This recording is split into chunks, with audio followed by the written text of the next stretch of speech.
So, Manisha గారు మొత్తం కూడా మొత్తం ప్రతి ఒక్క విషయంలోనూ ఆడపిల్లల విషయంలో చాలా కేర్ తీసుకుంటూ, వాళ్ళకి మంచిగా చదువు చెబుతూ, అదర్ కరిక్యులర్ యాక్టివిటీస్‌లో బాగా పార్టిసిపేట్ చేసే విధంగా ప్రోత్సహిస్తున్నారు. సో, ఇలాంటి స్కూల్స్ అండ్ కాలేజెస్‌లో చదవాలి అని చెప్పేసి చాలామంది అనుకుంటారు. సో, మరి ఈ అడ్మిషన్ ప్రాసెస్ అనేది అసలు ఎలా ఉంటుందండి ఇక్కడ? యాక్చువల్లీ ఇక్కడ ఫస్ట్ 11th అండ్ 12th ఉండేది. Intermediate first year, second year ఉండేది. తర్వాత మేము స్లోగా 9th, 10th స్టార్ట్ చేసాము. సాంస్క్రిట్ అనేది మన నాగరిక భాష కాబట్టి అది అందరి పిల్లలకి తెలియాలన్నది అది మా ఉద్దేశం. సో, ఈ ఇయర్ మేము 6th అడ్మిషన్ స్టార్ట్ చేసాము.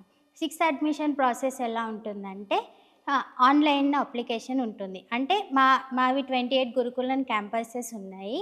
సో, అన్ని క్యాంపస్‌కి మొత్తం బాయ్స్, గర్ల్స్ క్యాంపసెస్ ఉంటాయి. అన్ని క్యాంపస్‌కి ఒకటేసారి ఆన్‌లైన్ లింక్ ఓపెన్ చేస్తారు.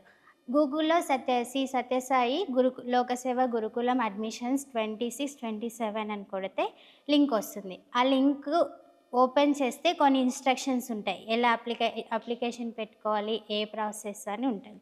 సో, వాళ్ళ ఆటన్నిటికి అగ్రీ అవుతే లింక్ ఓపెన్ అవుతుంది. సో, దాంట్లో వాళ్ళకి కావాల్సిన నార్మల్ ఇన్ఫర్మేషన్ ఏమి అడగరు. ఒక ఆధార్ కార్డు, ఇంకా ఫ్యామిలీ ఇన్‌కమ్ ఎంతొస్తుంది అవన్నీ అడుగుతారు. సో, అలా అప్లై చేసుకోవాలి. ఇందులో మేము ఓన్లీ 6th క్లాస్‌కి 40 మెంబర్స్ మాత్రమే తీసుకుంటాం. 40 మెంబర్స్‌లో 20 మెంబర్స్ నార్మల్‌గా అందరికీ ప్రయారిటీ ఇస్తాము. ఇంకో 20 మెంబర్స్‌కి చాలా ఎవరికైతే డబ్బులు పెట్టుకోలేని చాలా పూర్ వాళ్ళకి ఇస్తాము.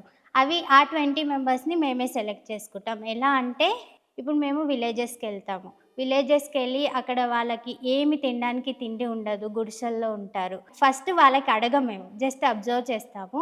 అబ్జర్వ్ చేసిన తర్వాత చుట్టుపక్కలున్న మనుషులకి అడిగితే వాళ్ళు ఇలా అని చెప్తారు. సో, మేము అలా 2, 3 టైమ్స్ వాళ్ళ ఇంటికి వెళ్ళి జస్ట్ వాళ్ళు అడగకుండా అబ్జర్వ్ చేసి వీళ్ళని తీసుకుంటే మనము వీళ్ళని సొసైటీలో మంచిగా ఎడ్యుకేషన్ ఇవ్వచ్చు. వాళ్ళు కూడా ఒక పొజిషన్‌కొస్తారు. వాళ్ళు కూడా హెల్ప్ చేయొచ్చు అని అలా 20 మెంబర్స్‌ని సెలెక్ట్ చేసుకుంటాం. ఇంకా 20 మెంబర్స్‌కి ఏంటంటే జస్ట్ ఆన్‌లైన్‌లో లింక్ రిలీజ్ చేస్తాము. అప్లికేషన్ ద్వారా ఎంతమంది పెట్టుకుంటే అలా అప్లై వాళ్ళని పిలిచి మాకు 3 లెవెల్స్ ఆఫ్ ఇంటర్వ్యూ అని ఉంటుంది.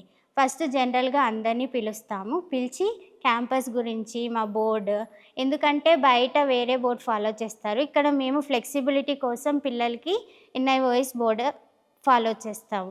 సో, వాళ్ళకి అవన్నీ ఎక్స్‌ప్లెయిన్ చేస్తాం. ఎక్స్‌ప్లెయిన్ చేసిన తర్వాత వాళ్ళకి ఒకవేళ ఇంట్రెస్ట్ అవుతే వాళ్ళని సెకండ్ లెవెల్‌కి ఒక డేట్ ఇస్తాము. ఆ డేట్‌లోపు వాళ్ళు సెకండ్ లెవెల్‌కి ఫోన్ చేసి మాకు చెప్పాలి. సో, సెకండ్ లెవెల్‌కి వస్తే సెకండ్ లెవెల్‌లో 1-to-1 ఇంటరాక్షన్ అవుతుంది. అప్పుడు పాపది అంటే మా స్కూల్‌లో అన్ని స్టేట్స్ నుంచి పిల్లలొస్తారు.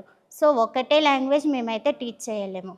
ఎందుకంటే మాది అన్ని ఎన్ఐఓస్ కాబట్టి నార్మల్ కమ్యూనికేషన్ ఇంగ్లీష్‌లో ఉంటుంది. కానీ అందరి పిల్లలకి ఈ నార్మల్ అట్‌లీస్ట్ చదవడానికి కొంచెం మేము చెప్తే అర్థం చేసుకోవడానికి కావాలి. సో, అది సెకండ్ లెవెల్‌లో మేము 1-to-1 ఇంటరాక్షన్ చేస్తాం. పాపకి జనరల్ నాలెడ్జ్ క్వెషన్స్ అడగడము, ఇంకా ఏదైనా స్మాల్ ఐక్యూ టెస్ట్ పెట్టడం అవన్నీ చేస్తాము.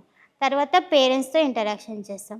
ఇవన్నీ మా వాల్యూస్‌కి అవన్నిటికి వాళ్ళకి ఒప్పుకుంటే ఇంకా మాకు 15 డేస్ సేవ. మేము ఎందుకంటే ఫ్రీ ఎడ్యుకేషన్ ఇస్తున్నాం కాబట్టి ఒక 15 డేస్ సేవ అని ఉంటుంది. అందులో ఇయర్‌లో 15 డేస్ చేయాలి. సో, పేరెంట్స్ ఆ 15 డేస్‌కి ఒప్పుకుంటారా? లేదా ఒప్పుకోరా? అనేది వాళ్ళ సెకండ్ లెవెల్‌లో మేము అన్నీ క్లియర్‌గా చెప్తాం వాళ్ళకి. ఒకవేళ దానికి అగ్రీ అయితే థర్డ్ లెవెల్‌లో పిల్లలకి ఫిఫ్త్ ఫైనల్ ఎగ్జామ్‌లో ఏమైతే సబ్జెక్ట్స్ ఉంటాయో దాన్ని సిలబస్ మేమే పంపిస్తాము. ఆ సిలబస్ బేస్ పైన ఫైనల్ ఎగ్జామ్ ఉంటుంది. ఫైనల్ ఎగ్జామ్ తర్వాత వాళ్ళ సర్టిఫికేట్స్ అవన్నీ చూస్తాము. ఇంకా అది ప్రాసెస్. సో, ఈ 3 లెవెల్స్‌లో వాళ్ళు సెలెక్ట్ అవుతే వాళ్ళని మేము తీసుకుంటాం.